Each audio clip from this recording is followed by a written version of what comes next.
You are listening to Something Rather Than Nothing.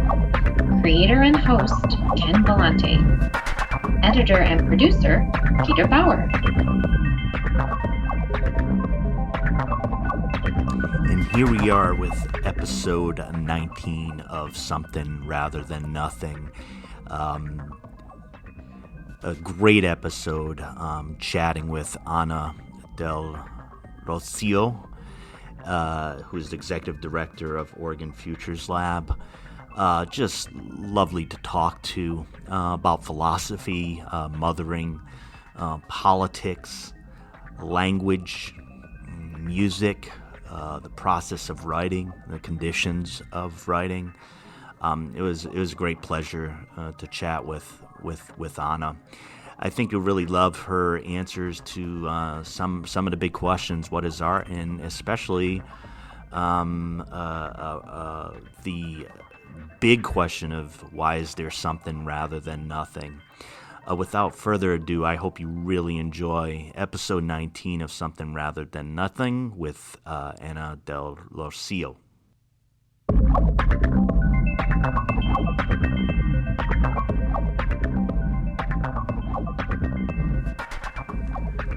We're here on Something Rather Than Nothing podcast, and we have a guest, Ana del Rocio. And she is the executive director of Oregon Futures Lab, and we're recording here in Portland, Oregon. And Ana, I just want to invite you to the podcast. Hi, thank you. Ana has a background in philosophy from USC and some work at UC Berkeley. She's also been involved in politics and, of course, her work with the Oregon Futures Lab. But before we get into any of the bigger questions, Ana, what were you like as a young child? As a young child, from what I remember, I was really shy. I was that small and reserved student that had a lot of stuff going on internally. I was always thinking and observing, but I didn't speak very much. I think probably some of that had to do with the language. So I was in between English dominant and Spanish dominant worlds at home and at school. I think I remember wanting to spend a lot of time with my grandparents. I was really close with my grandfather, and I liked school, but not as much as I liked being at home. I was a homebody as a child. And what else can I remember? Abuela and abuelo are important. Yes, they are, especially in my culture. I had two little sisters, so I was the eldest and had some of that like extra responsibility piece where I was looking after them, and I'm the eldest of all my cousins as well, so a lot of that caretaking as a child.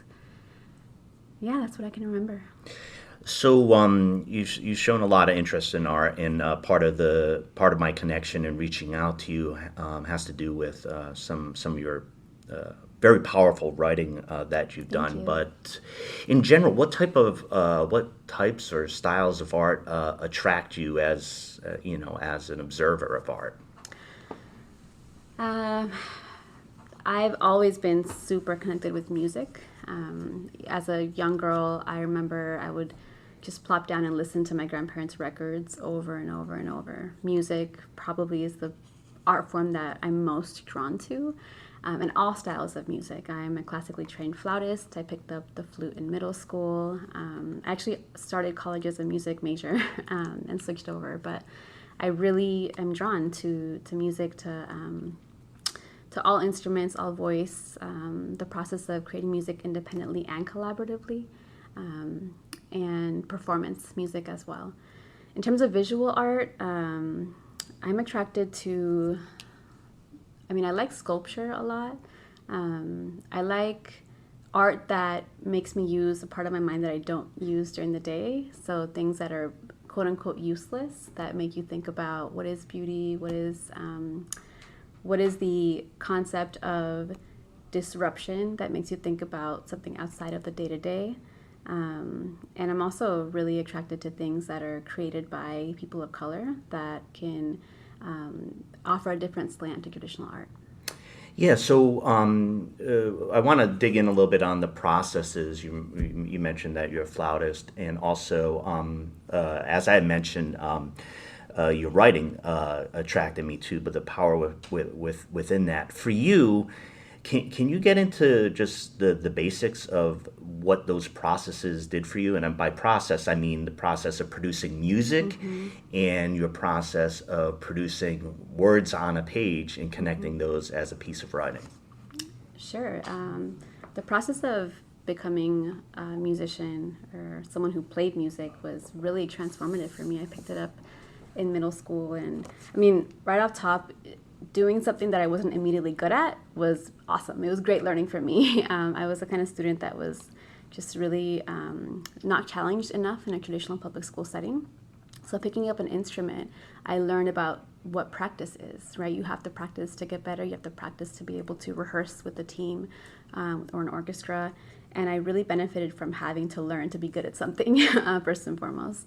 After that, the expression piece around it. So I said earlier I was navigating worlds in 2 different languages. But by the time I was in high school, I added a third to that. I went to a French high school. So music was the universal language where I could find a way to express any emotion in a way that any human could understand it. So I really was gravitating to that. And then also the process of making music with other people, whether it was in a chorus or an orchestra or a jazz band, the coming together and the weaving of the different sounds. And, solo music by itself is that interplay between silence and sound, but when you add that to other people's sounds, it's a really beautiful feeling of being in community in a unique way. And it taught me a lot about collaboration and communication with others. And I felt like I was a part that really mattered of a greater whole. Yeah, and there's a big, huge piece I hear in what you're talking about is the connection in language. I mean, if you're talking Spanish, English, French, but also, music as a way of communicating those emotions. Did you feel you had a lot of power in having those languages and having those ways to connect and speak overall? Power. Yes and no. I mean, I think for me, as a young woman of color, I went to high school in San Francisco, which, at that time was rapidly becoming a majority white city. I didn't feel like I had a lot of power in my day-to-day life. And in music, I wouldn't say that the feeling was so much power, but it was definitely an expression, right? A voice that laid the foundation for me then to later be able to build on that as personal power and also collective power. There's like practicing and becoming good at something and rehearsing with people, and then the performance aspect of it too, right? Sure. So performing, and that really brought me out of my shell, right? I was a really shy and timid little girl. Being able to perform as a soloist was a totally different challenge for me, and I had to fail multiple times before I actually felt comfortable doing it, and it set the stage for later on being able to take the stage metaphorically in different ways without having similar anxiety or panic around it.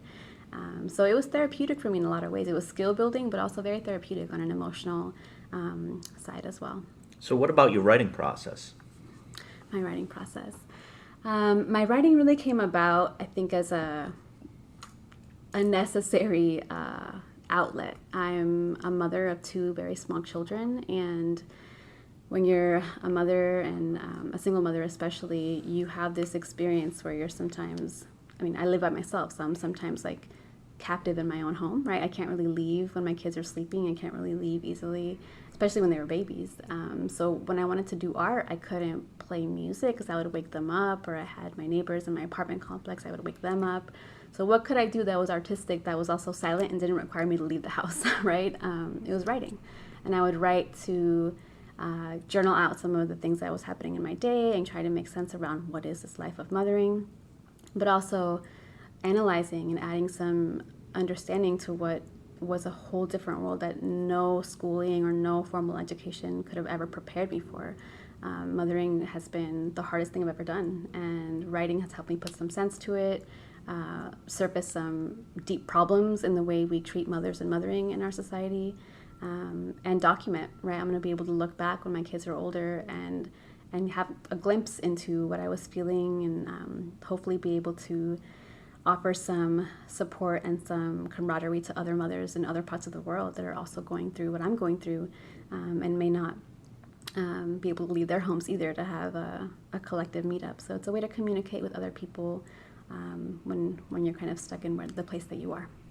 Your role as a mother is really important in just things that I've seen you communicate. And my question is this: do you ever get frustrated?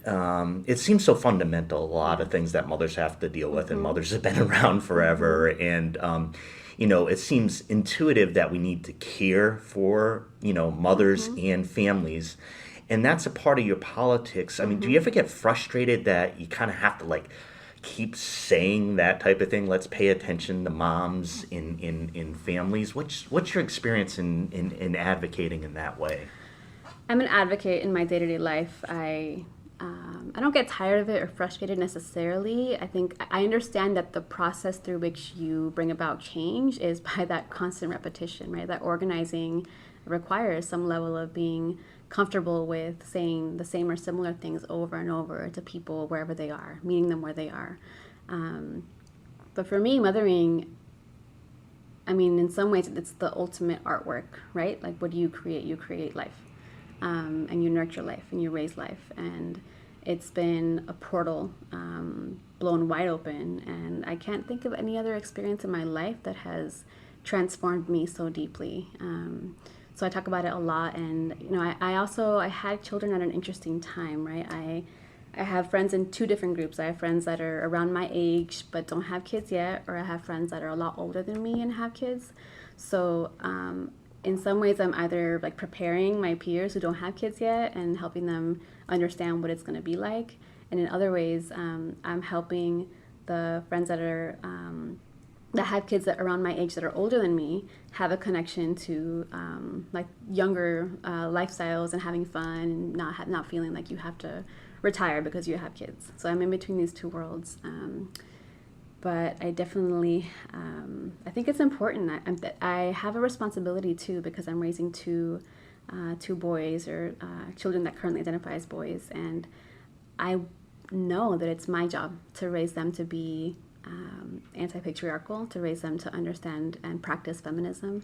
And if I don't do that by showing them, they're not going to ever actually understand or absorb that. So I have to show them, because they're going to learn to treat women and mothers and parents the way that I allow myself to be treated. So the more that I stand up for myself and call out oppressions and call out injustices, the more they'll grow up and be able to see that and name that for themselves.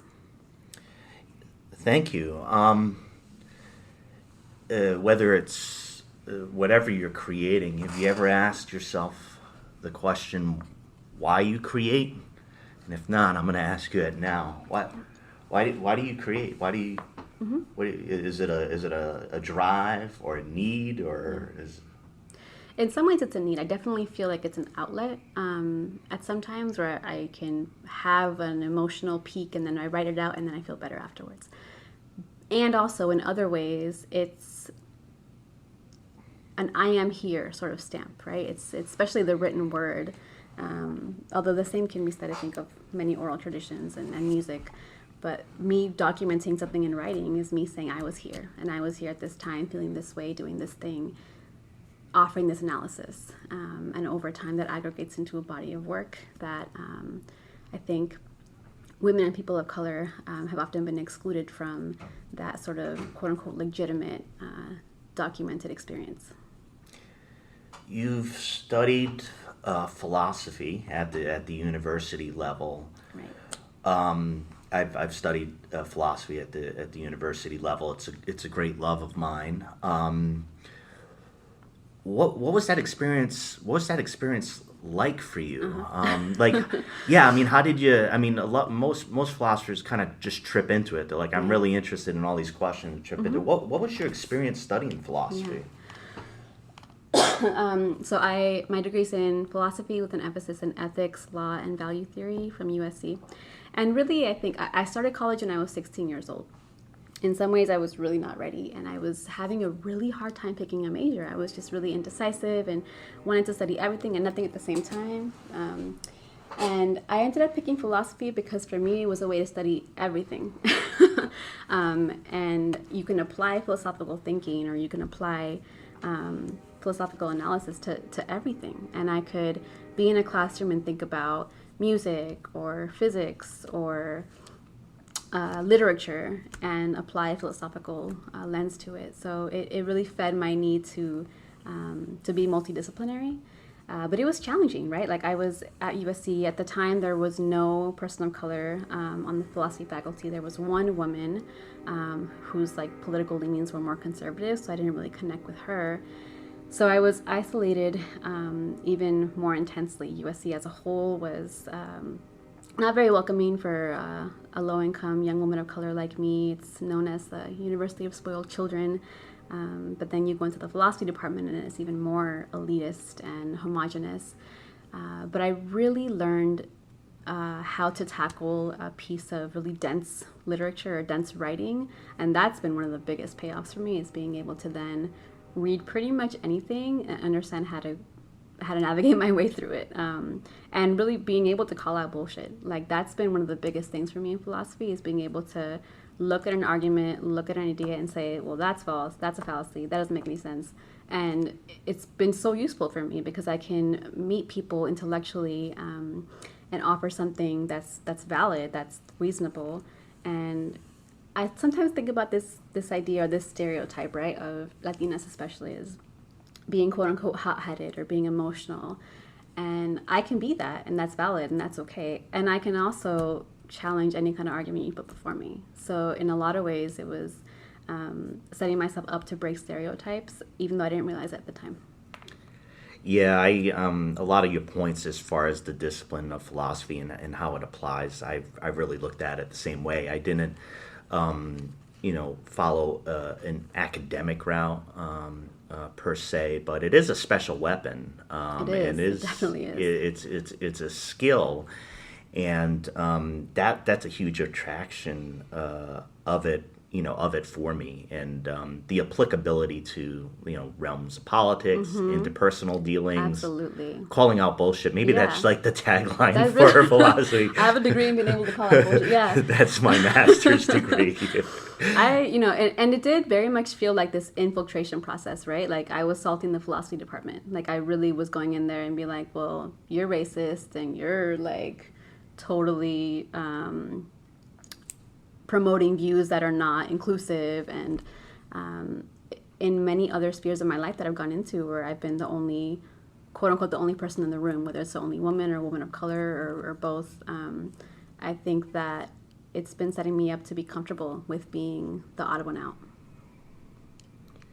That's a huge problem in academics, of course, and it's a particular problem that I found in philosophy itself. And I think when I was chatting with you about the concepts of popular philosophy and bringing it to the people and discussing these larger questions, I think many people kind of have false apprehension of what the discipline is, and that the thinkers that are part of the canon actually don't correspond to large segments of people.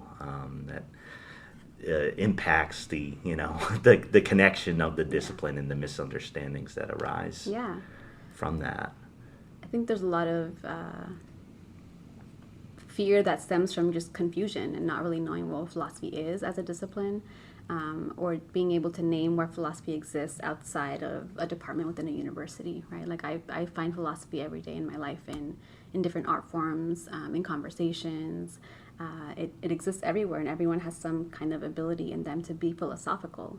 But without having that language to go with it, people can feel like it's not for them. So, while we're talking about theoretical philosophy, I got a big question. We started to talk about what art is. We're using that term. What is art? Do you have a definition of art? What is art?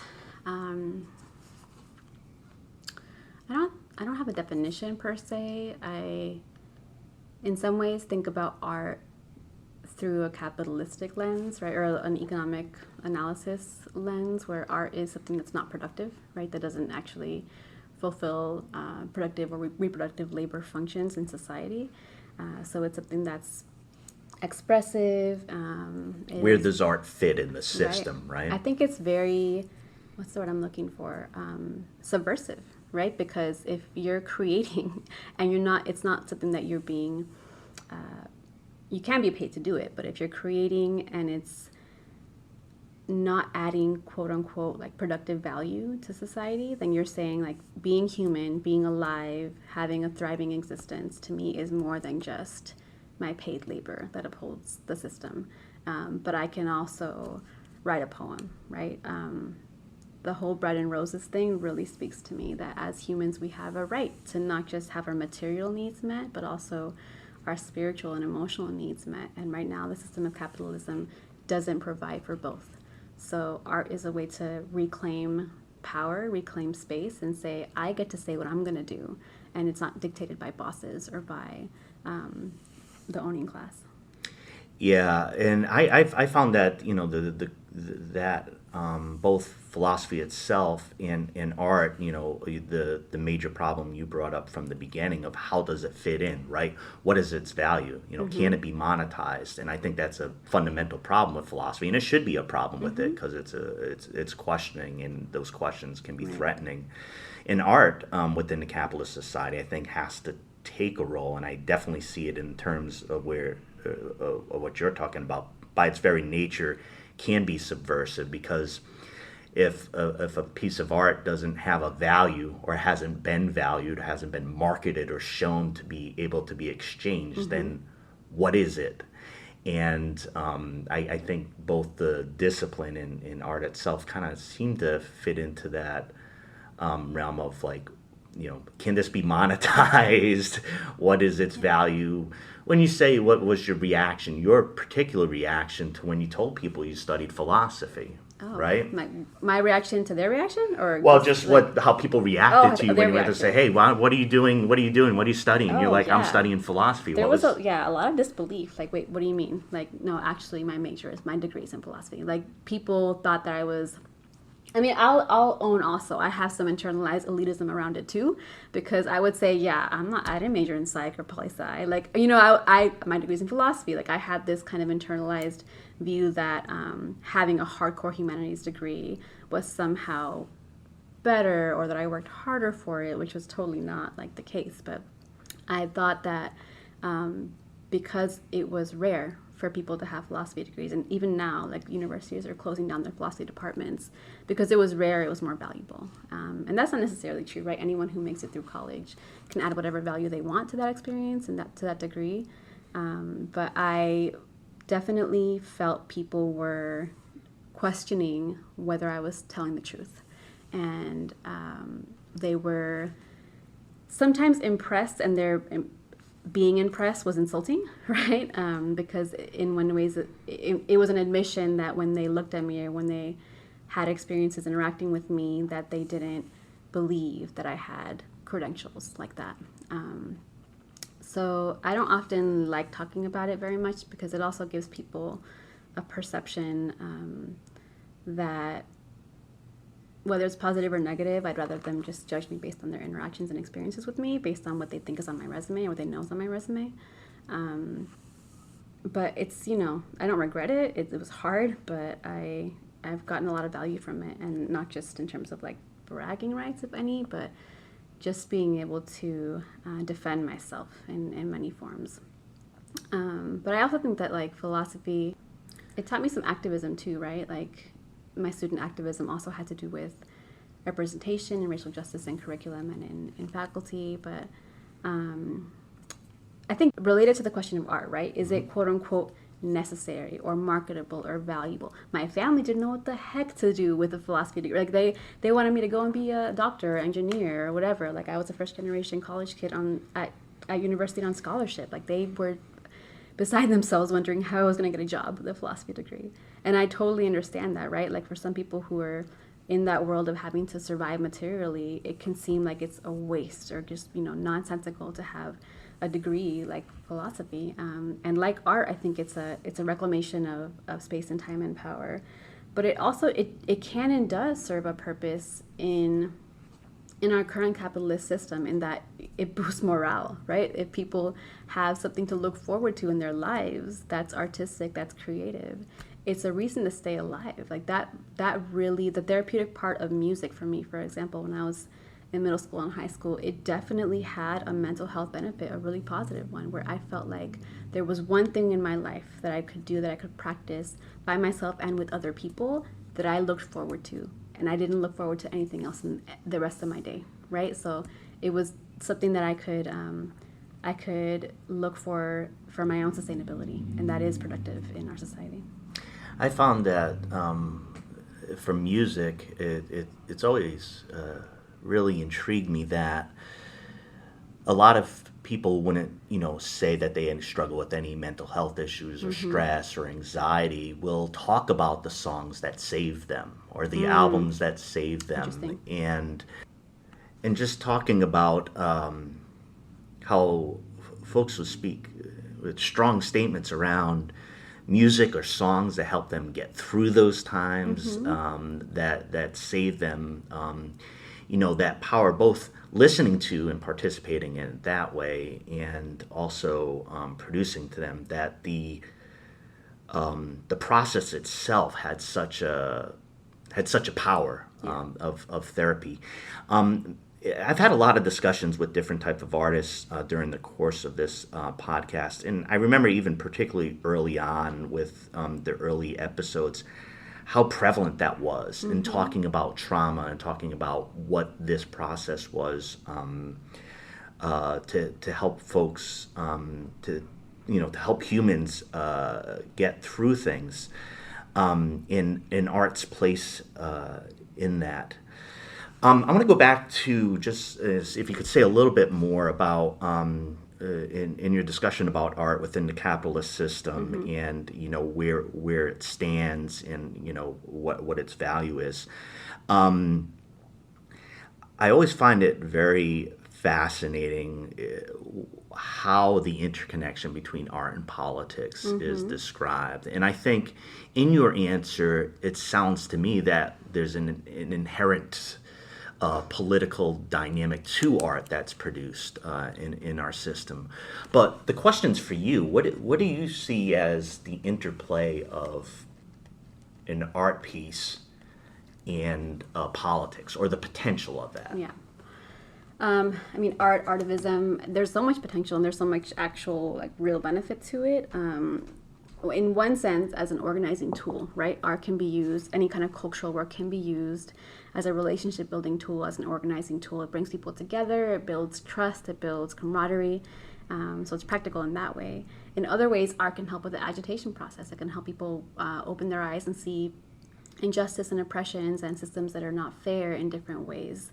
I also think that art is fundamentally re-indigenizing, because what we're doing is going back to very, very ancient non-Western practices around healing and sustaining life. I remember after I had my first kid, I was in New York, and one of my dear friends, who was a doula of mine also, was counseling me through a particularly hard time postpartum, and she told me that there was an indigenous teaching or offering around when someone is sad or when someone is having a hard time, you ask 4 critical questions. And 2 of them were, when did you stop singing, and when did you stop dancing? And it hit me to my core, because it was absolutely about art as something that you do to nurture life and sustain life, but also an expression that is in my DNA and my cells, going back to the way my ancestors chose to exist individually and collectively, and how we've survived all these years. So her sharing and offering that practice with me, and helping me remember what's in my blood, helped me see art in a different form as well. You talked about within writing, in that process, what it does for you, but also that it was essentially an adaptation to being a mom, and the space that you needed to be able to create. If you took that away, I mean, do you see yourself? Is there an ideal kind of like physical type of environment to create art that you would like, or you think you would enjoy, or do you just kind of not mind adapting to the circumstances that are around you? I mean, the circumstances are part of the art, right? Like if it weren't for the fact that like everything is messy and my kids won't go to bed and blah blah blah, I wouldn't be inspired. I wouldn't have the need to create the art. I wonder if I would even have the same thought process or the same writing product in a super sterile, formal, cozy environment. I'm not sure about that. I think that the right environment or the appropriate environment that's conducive to art is a space where the artist or the creator feels compelled and feels moved in some way.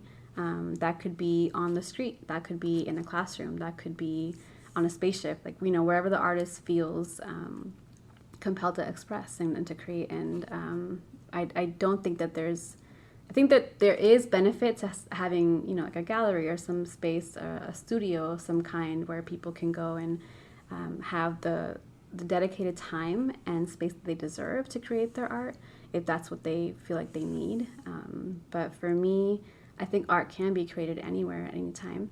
And it is an adaptation for me that it just so happens to be for me around my kids' schedules in my own home. But I was writing before I was a mother too. I think part of it came from just our formal schooling right now being very literary based, and it being one of the tools that I was exposed to early on. So I was writing creative works long before, but it took a different direction after I became a mom for sure.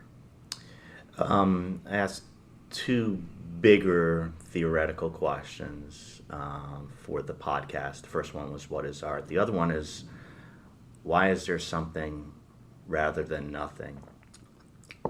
Because of women. Tell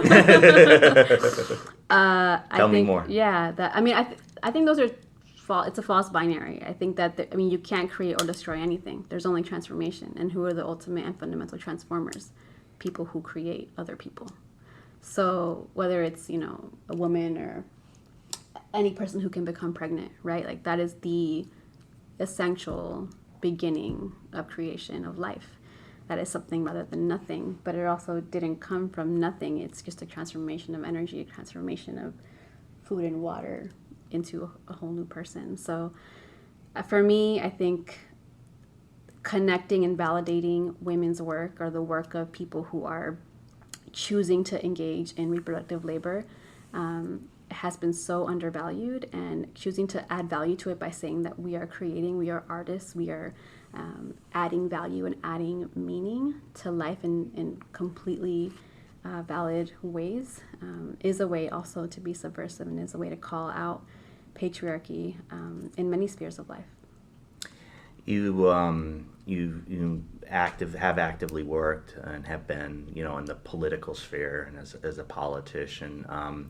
When you're in that realm and you're operating in that realm, do you see art in that? Do you see art in as far as like the campaign that you run, or the kind of the visuals and presentation? Do you see a nexus there? I totally do. I think I just have a really broad definition of art, where I think art, I'm constantly weaving through my days. I'm creating coalitions, I'm creating campaign plans, I'm creating networks and cohorts of peers. I'm creating, right, in the work that I'm doing every day.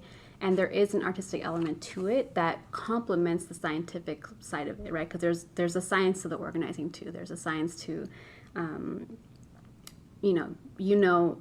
data and the structure more or less that you're working with for organizing and for nonprofit administration, but there's also your own personal flair to it, and what you're seeing, that's for me is very intuitive based, right? And that's why I'm saying it's very fundamentally feminist to me, and it's re-indigenizing in that way, because I'm using my distinctively non-cognitive self in creating, that I've been more closely connected to since I've become a mother, or that quote-unquote gut that I'm trusting, that intuition is not as easily described, but it's very valid. It's a way of knowing, right? You have to think about epistemology.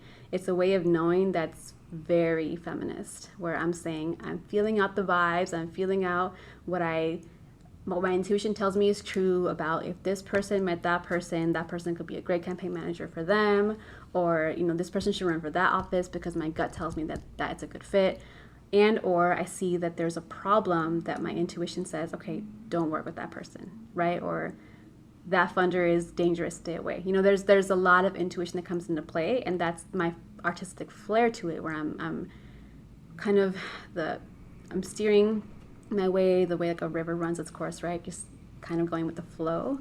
That's a balance of the art and the science around it. Yeah, when you had mentioned about some of your experience in connection to a doula with the birthing process, I've had with my kids, 2 out of 3 were home births, and having a doula, I was immediately thinking about like the art, like the spiritual, creative aspect of the birth. One of the most beautiful descriptions that I've ever heard about giving birth is that it's like going to that threshold between life and death and crossing over and bringing back life. And that to me connects to the question you asked earlier about what is art, what is something rather than nothing. And for me, the something, nothing, creating, not creating is very much life and death correlated, right? What is and what is not. And the birthing process brought me super close to that in my body. The mothering process, nurturing my children, cooking for them, building a home for them, that's all extremely creative. And it's about that decision to bring back life, to create life. It's very empowering. Beautiful, deeply difficult, like beautiful things can be at times, but in a beautiful description. I can see why you connect to that. The last part here is kind of like open for you, sure. Like to it's like, how can people connect with what you want, what you're doing? So I have some of my writing is online, but it's pretty. I don't know how to describe it. I would say if people are interested in reading some of my random musings, they can find it online. I have an Instagram, I have a Medium page that I do some random writing on as well, but I definitely don't make a commitment to like writing something every month or every week. I write as I'm inspired to and as I need to. So if people are interested in reading, they can, but I also don't write to be read necessarily or for a following. I have been encouraged to share it because I think some people have found some value in it, but I also encourage people to write themselves, right? I think that I would be interested in reading people's writing or people's reflections on anything that I've talked about, especially around mothering, because I do think that writing should be the beginning of a collaboration and not just a dumping, but something to build community from. Ana del Rocio, it's been a great pleasure to have you on the podcast, Something Rather Than Nothing. Really appreciate your time, and it's been a very stimulating conversation. I very much look forward to anything that you create, and I'll certainly be looking for that. I appreciate that. Thanks for taking the time to interview me. Thanks so much.